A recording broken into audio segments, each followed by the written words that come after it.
Welcome back to Casual Tech Review. For this video, I'm going to be doing a case swap. So when I built my current PC that I'm using, which you can see here, I put it in a Montech 903 Air or Air 903 Max, whatever that one's called. And it's been an absolutely fantastic case for me. I really like the look of it, the thermal performance of it, and the price. I think I paid $75 for it. And it came with 3 ARGB fans, a fan controller. It's a beautiful case, and I've had no complaints with it. You can see here, after about an hour of playing Starfield, even though there's a lot of fans in there, the temperatures are quite cool. The GPU is only up to, I think, about 50 degrees with a hot spot of about 69, and the CPU is like 37, 38 degrees. So thermally, this case gets great airflow and keeps all the components nice and cool. So I absolutely have zero reason to want to put my components in any other case. However, and I was fine with that. However, when I saw the Montech King 95 come out, I absolutely knew that I had to have it. Additionally, I've been seeing a lot of really clean, nice looking white builds, and I just thought, yeah, I'd really like to have one. So I went ahead and ordered a white King 95 with some other white fans and things, and I'm going to talk about that. But the main reason why I want to go white is, as you can see here, I've got a white themed motherboard.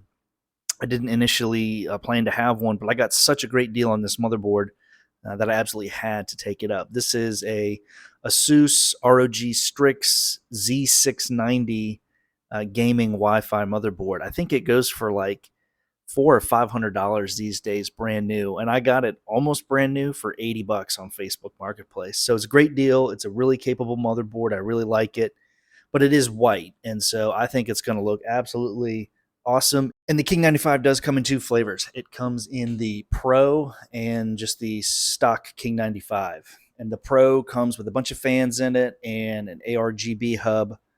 However, those fans all have the RGB around the outside of the fans, and I just don't like the look of that. I think it's a great deal and a really good option if that's what you want, but I don't like those style of fans. So I got the regular version. It was $40 cheaper, and then I went ahead and bought 240 millimeter white Thermalright fans, 320 millimeter white Thermalright fans, and a deep cool PWM and ARGB hub, along with a white Thermalright Frozen Note 360 millimeter AIO, which I have the black one in my 903 case, and I really like it. It performs awesome.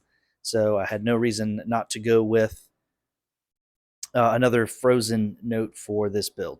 So I'm not going to belabor the point with a long build video. I might show a couple of clips of me putting the components, or most of the components, many of the components, from the 903 into the King 95, but we'll kind of get right to the end, and I'll talk a little bit about what my experience was like and what some of the pros and cons are of the King 95.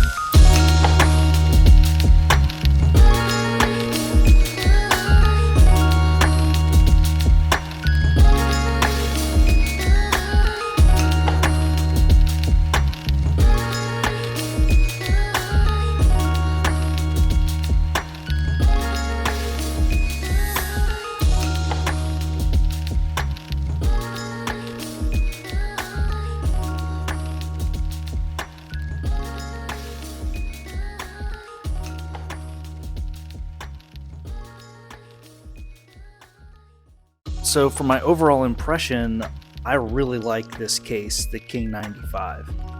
It's got a beautiful aesthetic. I like curved glass that's really unique, and it came in at a pretty competitive price point. I paid $120 for the non-pro version without fans or a fan hub, and if you include the fans that I purchased, it was $20 for the 2 140s, $15 for the 3 120s, that's $35, plus about $15 for the fan hub, that's about $50.